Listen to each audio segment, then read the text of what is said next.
Emak bodoh penghina Iriana ternyata pendukung Anies. Waduh, jangan sampai bilang bayaran. Iriana bandingin dirimu dengan aku. Puing katu. Dia cantik sekali ya. Sudah tua Iriana bebusu yang sudah mati bulan. Dia suka sama saya. Setidaknya Ibu Iriana berguna, tidak nyampah seperti Anda, ya. Walaupun orangnya kamu nyatakan busuk dan sebagainya, hatinya tidak busuk seperti Anda. Rumah aja masih perut begitu, ya kan? Dengan hak yang kayak gitu. Ibu Iriana orang yang sangat sederhana, hatinya berlian. Seandainya ibu saya yang dihina begitu, saya tidak akan terima. Pasti akan saya laporkan polisi. Tapi saya yakin dan saya percaya bahwa Ibu Iriana tidak akan mengurusi pembinaan semacam itu. Karena mungkin sudah biasa, walaupun selama ini hinaan itu tertuju pada suaminya Pak Jokowi dan juga anak-anak. Jadi seandainya kalau hal seperti ini, penghinaan kepada Pak Presiden, penghinaan kepada keluarganya dibiarkan terus, Pak Jokowinya, Bu Iriananya, anak-anaknya mungkin tidak menjadi masalah. Tetapi bangsa dan negara ini menjadi masalah. Ya, banyak sekali pendukung Anies Baswedan yang begitu menggila dalam menghina Presiden Joko Widodo dan istrinya. Padahal kita ketahui bersama bahwa Presiden Joko Widodo adalah sosok yang begitu memikirkan rakyatnya. Menghina Presiden Joko Widodo adalah hal yang sangat salah. Seharusnya yang dikerjakan adalah mereka mengkritik kebijakan Presiden Joko Widodo yang mungkin dianggap tidak terlalu berpihak kepada rakyat. Kalau kritikannya sejauh itu ya saya akan sangat support dan mendukung. Asalkan disampaikan dengan baik dan benar. Kritikan-kritikan yang membangun atau yang mungkin salah sebenarnya masih tidak masalah untuk dilontarkan. Kritik yang salah tidak akan dipidana. Kritikan salah tentunya akan dibenarkan dan dibetulkan dengan berbagai argumen-argumen yang sifatnya membangun dan juga menjelaskan. Alih-alih mengkritik mereka justru malah melontarkan ujaran-ujaran kebencian. Para pendukung Anies Baswedan ini tidak punya nalar yang cukup untuk memahami dan mengkritik sebuah diskursus. Mereka memang dipelihara oleh elitis politik yang memberikan makan kepada mereka agar tetap menghina dan dijamin.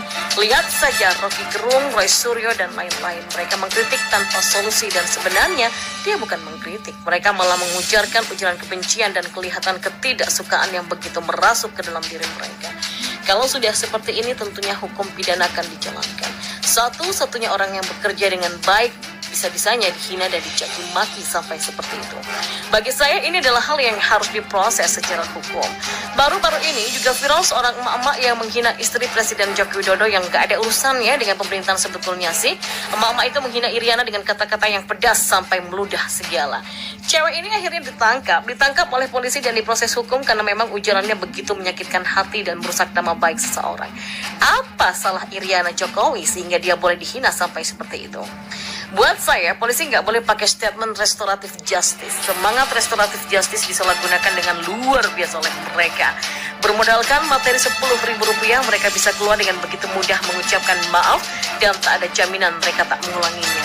Saya berharap cewek-cewek seperti ini dan cowok-cowok kayak Rocky Gerung bisa segera diproses karena mereka tidak mengkritik namun menghina. Pendukung Anies Baswedan semua itu ya. Catat, mereka semua adalah pendukung Anies Baswedan. Presiden Joko Widodo adalah sosok yang memiliki kemauan dan kerja keras untuk melayani masyarakat luas di Indonesia. Dia adalah presiden yang juga bersahaja dan merupakan family man. Mereka satu keluarga diajarkan sebuah prinsip legowo. Cacian dan hinaan itu adalah sementara, namun akibat dan resiko mencaci seseorang itu kekal sampai dibawa ke neraka. Mereka adalah keluarga yang luar biasa. Bagi saya, Presiden Joko Widodo dan keluarganya adalah salah satu contoh bagaimana keluarga Indonesia seharusnya hidup berdampingan. Selama ini sudah begitu banyak hinaan ditujukan untuk Presiden Jokowi yang bisa kita baca berkeliaran dengan bebas di medsos. Mulai dari kritikan untuk mengungkapkan ketidakpuasan sampai hujatan yang benar-benar membuat panas mata, telinga, hati, dan pikiran orang-orang yang membacanya. Hujatan yang mencerminkan dengan jelas kebencian tidak berujung dari pengunggahnya. Tak jarang kata-kata kebencian itu diposting disertai dengan gambar-gambar yang sangat tidak pantas ditujukan kepada siapapun juga, apalagi untuk seorang presiden sebagai pemimpin yang sah di negara ini. Tidak terasa hati ini ikut pedih dan tidak terima dengan semua hujatan yang kalian tujukan untuk seorang presiden sederhana yang sudah nyata-nyata bekerja giat untuk kemajuan bangsa dan negara ini. Dengan sadar, kalian membutakan hati dan pikiran tak mau melihat betapa bersahajanya Presiden Jokowi dan keluarganya. Terlepas dari kekurangan yang pasti dimiliki beliau beserta keluarganya, tuduhan dan makian yang kalian timpakan pada beliau sudah sangat kelewatan, melebihi batas kesopanan yang ada. Dengan sengaja juga, kalian menutup mata jasmani dan mata hati, tak mau tahu betapa banyaknya perubahan positif yang sangat signifikan yang sudah terjadi di negara ini. Pembangunan infrastruktur di mana-mana kalian abaikan, mengabaikan tapi ikut memakai air. Sambil nyinyirin Pak D, kalian melenggang bebas memakai fasilitas-fasilitas yang sudah beliau dan segenap jajarannya usahakan untuk keadilan sosial bagi seluruh rakyat Indonesia. Pernahkah kalian berkaca pada diri sendiri? Sudah sempurnakah kalian? Tak punya kekurangankah kalian? Prestasi apa yang sudah kalian berikan untuk negara ini? Dan sekarang tingkah kalian semakin tidak masuk akal. Sangat memprihatinkan sekaligus menjijikkan. Bagaimana bisa bangsa yang mengaku bertuhan dan beragama ini semakin hari tingkah lakunya semakin tidak mencerminkan ketuhanan dan keagamaan itu sendiri.